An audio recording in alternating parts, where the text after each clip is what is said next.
साहिब बंदगी सतनाम। एक महाराज से मेरी बात हुई, संत महात्मा जी से।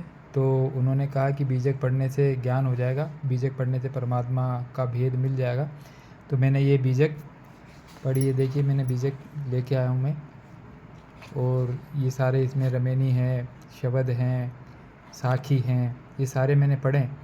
लेकिन कुछ इसमें जो हैं अर्थ ऐसे हैं जो मुझे समझ में नहीं आए। तो अब इस अर्थ को समझने के लिए मुझे गुरु की ज़रूरत पड़ेगी, गुरु से ही इसका अर्थ समझ में आएगा। लेकिन उन्होंने कहा कि अपने आप से ज्ञान हो जाएगा, तो समझ नहीं आ रहा कि कैसे होगा। साहिब बंदगी सतनाम। साहब, एक मदन पंत के जो गुरु हुए थे अपने विवेकदास जी, उनके जो शिष्य थे ज्ञानदास जी महाराज, और उनके एक शिष्य गाजीपुर के। उनका कहना है कि विवेकदास जी महाराज जो जो भी वो साधना किया करते थे ना, वो पूर्ण नहीं थी। तो उनकी साधना में थोड़ा बदलाव किया और फिर परमात्मा मिले। तो क्या ये सही है? मैंने बात करी थी उनसे। बदलाव किसने किया? अपने मन से बदलाव कर लिया क्या? हाँ, की खेती है क्या? नहीं, उन्होंने बीजक पढ़ा और बीजक पढ़ के उनको ये ज्ञान हुआ कि ये जो साधना बता रहे हैं ये अधूरी है। फिर उन्होंने बीजक पढ़ के वो साधना की, फिर परमात्मा मिले। भाई, बीजक पढ़ के ज्ञान नहीं होता। बीजक तो जिनको ज्ञान मिल चुका है उनके लिए बनी है कि हाँ देखो जो मैंने बताया वही चीज तुम्हें मिली है कि नहीं। ग्रंथ मिलान के लिए बने, लेकिन ग्रंथ ज्ञान के लिए नहीं बने हैं। ग्रंथों से ज्ञान हो जाए तो कबीर साहब क्यों कह रहे हैं पोथी पढ़ पढ़ जग मुआ भयो ना पंडित कोई।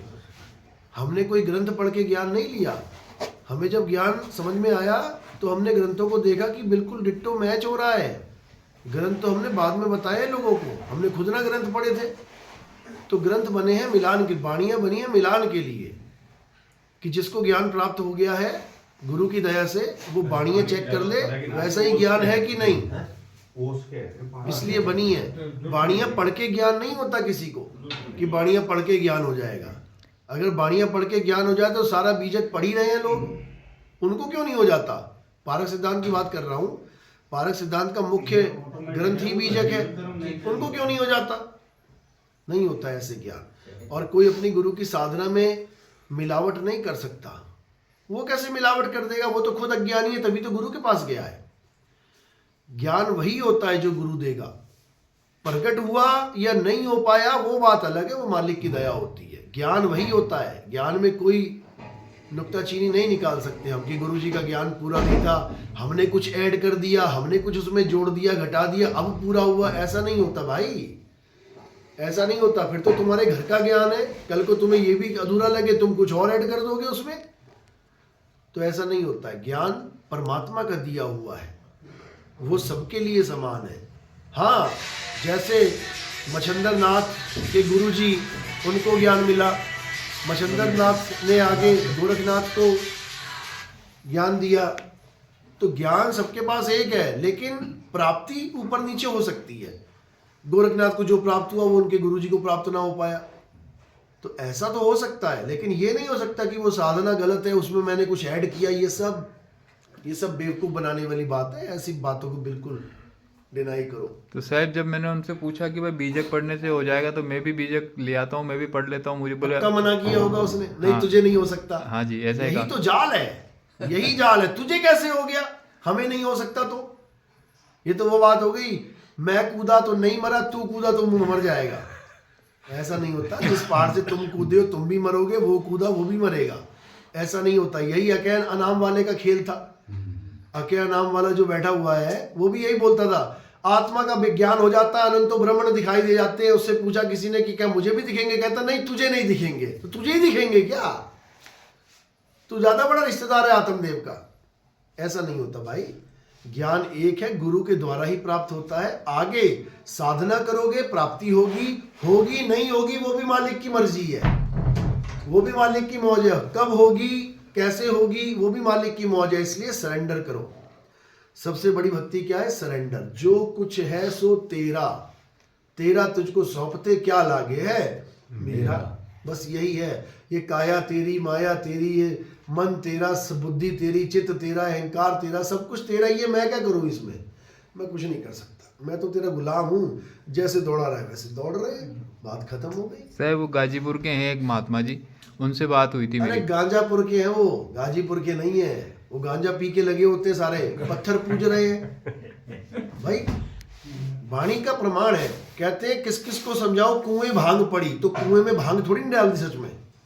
कुएं भांग पड़ी का मतलब है कि अज्ञानता में रह रहे हैं ये लोग। गांजा का मतलब है, गंजेड़ी को देख लो कैसी बातें करेगा, तो गाजी नहीं, वो गांजापुर है, वो टेढ़ी मेढ़ी बातें करेंगे, उल्टी पुल्टी बातें करेंगे, फिर कहेंगे हम विवेकी हैं। हमारी नकल तो मार सकते हो भैया, बगुला हंस की नकल तो कर सकता है, लेकिन हंस बन थोड़ी नहीं सकता। कौंड्रक कृष्ण की नकल कर सकता है, लेकिन कृष्ण थोड़ी नहीं बन सकता। तो बात ये है, हमसे सुन सुन के सत्संग करना सीख लिया और सोच रहे हम नितिन दास बन जाएंगे। तुम कभी जन्म में नहीं बन सकते, ये जन्म तुम्हारा नितिन दास नहीं बनने देगा, याद रखना। नितिन दास बनना है तो विवेक के द्वारा उस ज्ञान को समझो जो हम समझा रहे हैं, तो घर घर में नितिन दास आएगा, 101% आएगा। हमारा काम ही यही है, गुरु का काम ही यही है, कीट न जाने भृंग को गुरु कर ले भाव समान। हमारा काम ही यही है कि पूरी दुनिया में नितिन दास खड़े कर देंगे। नितिन दास का मतलब है जज, न्यायाधीश, जो सत्य और असत्य का निर्णय करे, समझे, जो सच्चे राह को समझाए, वही नितिन दास है। शरीर को मत मान लेना नितिन दास, ये तो काया है, 5 तत्व की मिट्टी है, इसका नाम थोड़ी नितिन दास है। ये तो 5 तत्व है, नितिन दास है आत्मा का नाम, आत्मदेव का नाम। इसीलिए उसको चुना गया है 13वें पंथ के लिए, क्योंकि उसके नाम का मतलब ही है सच्ची राह का मालिक। कौन है वो सच्ची राह का मालिक, सच्चे पंथ का मालिक? वो सतपुरुष ही है। उसका एक और नाम है नितिन दास, मेरी काया का नाम नहीं है, वो परमात्मा का नाम है नितिन दास। जैसे कबीर, कबीर का मतलब है सबसे बड़ा, वो किसी काया का नाम नहीं है, वो आत्मदेव का नाम है कबीर, समझो। कल्कि यानी निष्कलंक, वो किसी शरीर का नाम नहीं है, वो आत्मदेव का नाम है निष्कलंक, हम उसके पुजारी हैं। तो काया का यहाँ खेल नहीं है, यहाँ आत्मदेव का खेल है। साहब गीता जी में भी लिखा हुआ है कि आत्मा अडोल है ना, और जब उनसे बात हुई तो कहते हैं कि बोले आत्मा तो घूमती है फिरती है। अरे तेरी घूमती है भाई, तेरी भटक रही है, आहार विहार करती है, भटक रही है अभी, फिर पता नहीं कहाँ भटकेगी जाके। आत्मा अडोल है, अचल है, इसको समझा रहे हैं। अबोल है, अकह है, अनाम है, नियक्षर निजनाम है।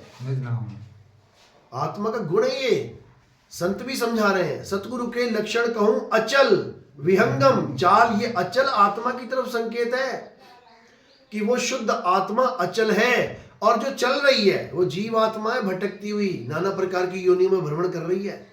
बहुबंधन में बांधिया एक बेचारा जीव, बेचारी आत्मा नहीं, बेचारा जीव। और केवल छूटे आपने जो ना छुड़ाए पीर, कौन सा ज्ञान मिलेगा उसे? आत्मज्ञान। बिना आत्मज्ञान के भटक रहे हैं। आत्मज्ञान बिना नर भटके। नर कौन है? जीव है। जीव भटक रहा है किसके बिना? आत्मज्ञान के बिना, यानी शुद्ध स्वरूप के बिना, जो अचल है। तो अचल को जानना है, अचल को जानोगे अचल हो जाओगे, और चलती हुई चीज को पकड़ोगे तो तुम भी चलने लग जाओगे। तुम्हें खूंटे के साथ बांध दिया जाए तुम अचल हो जाओगे, तुम्हें चलती हुई गाड़ी में बैठा दिया जाए तुम भी चलने लग जाओगे। तो अचल अवस्था ही शुद्ध चैतन्य स्वरूप आत्मदेव की अवस्था है। और चलायमान अवस्था ये जीव का काम है, ये लहरों का काम है चलना। समुद्र नहीं चलता, समुद्र तो एक जगह टिका हुआ है। लेकिन अज्ञानी जीव अनुभव ना होने के कारण गुरु जो बने बैठे हैं, ये 84 में जाने का रास्ता बना रहे हैं अपना। क्यों? एक भी जीव की हानि हो गई है, अगर गलत गुरु एक भी जीव को 84 में भटका दे तो उसका फल उसको भी भुगतना पड़ता है। याद रखना, इतना आसान नहीं है गुरु बनना कि तुमने 2-4 बातें सीख ली और गुरु बन गए। गुरु एक था, एक है, एक रहेगा। उस गुरु का हम प्रचार करते हैं। आदि अंत एको अवतारा, सोई गुरु समझो हमारा। उस गुरु का प्रचार करते हैं ना कि खुद का प्रचार कर रहे हैं हम कि मेरी शरण में आ जाओ। जब हम नाम दीक्षा देते हैं तब हम मालिक से अरदास करते हैं कि इस जीव का कल्याण करना। अपने लड़ नहीं लगाते हम परमात्मा के लड़ लगाते हैं, क्योंकि वो अकेला ही सारे संसार का कल्याण कर सकता है, हम थोड़ी नहीं कर सकते। तो ये समझ में नहीं आ रहा है। उनका एक सत्संग सुना था, वो कह रहे थे बोले आत्मज्ञान का जो मतलब आपकी तरफ इशारा करते हुए बोला था, जो आत्मज्ञानी गुरु बनते डोल रहे हैं वो अधूरे गुरु हैं। अरे परमात्मा अलग। परमात्मा को ढूंढ लो ना, कहाँ है परमात्मा?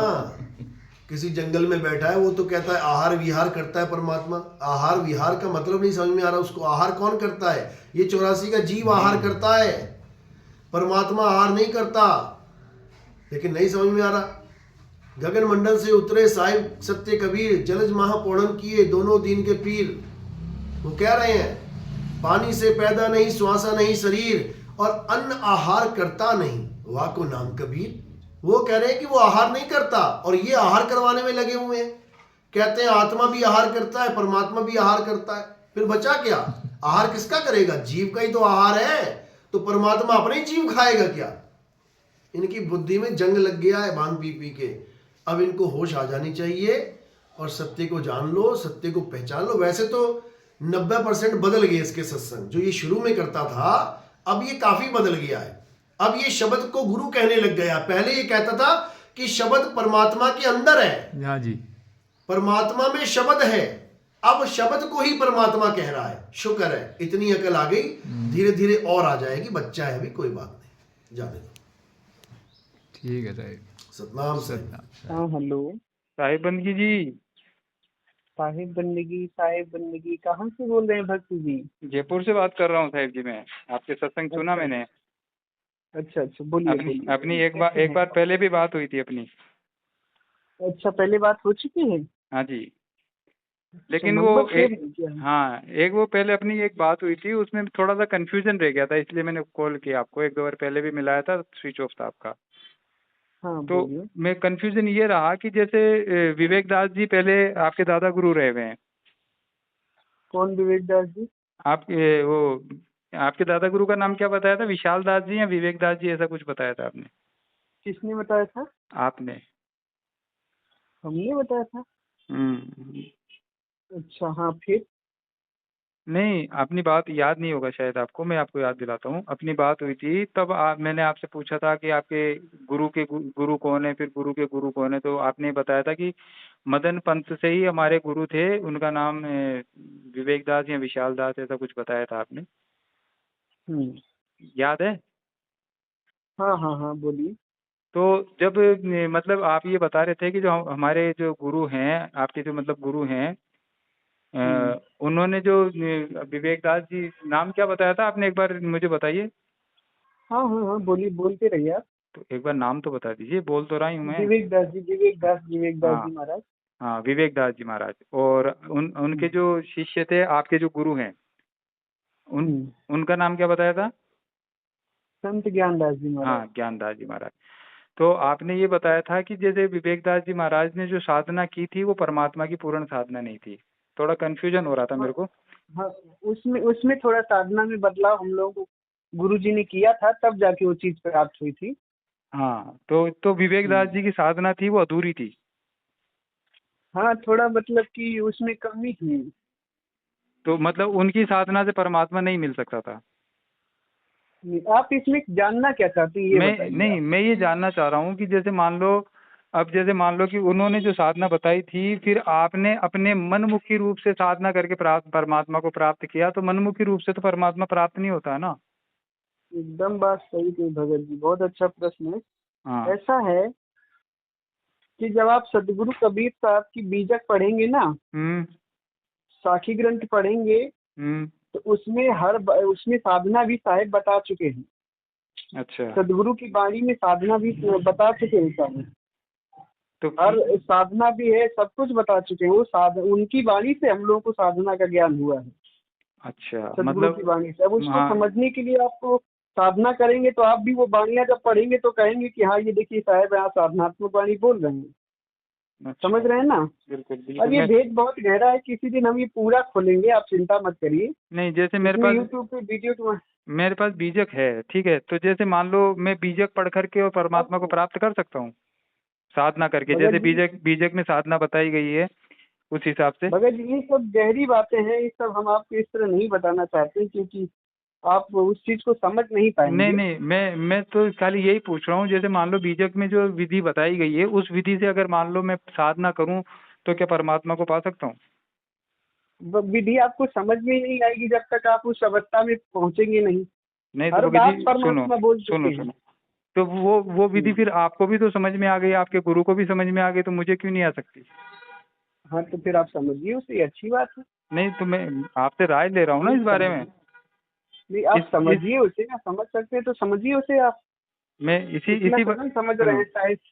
मैं साहिब नहीं, बुरा आप तो बुरा समझ बुरा सकते बुरा थे, मत और मानना। जितना मैं सुनिए, मेरी बात सुनिए, आप बुरा मत मानिए। मैं खाली है कि अपना विवेक बढ़ाने के लिए आपसे बात कर रहा हूँ कि जैसे मान लो विवेक दास जी ने आपको साधना, आपके गुरु को साधना दी और उस साधना से परमात्मा नहीं मिला और आपने अपने मन मुताबिक उसमें साधना में कुछ बदलाव किया मन और मुताबिक बात यहाँ नहीं है, आप गलत समझ रहे हैं इस चीज को। अच्छा इस चीज को देखिए भगत जी, ये सब अनुभव की चीजें हैं और ये गहरी चीजें हैं, शायद अभी आप नहीं समझ सकते।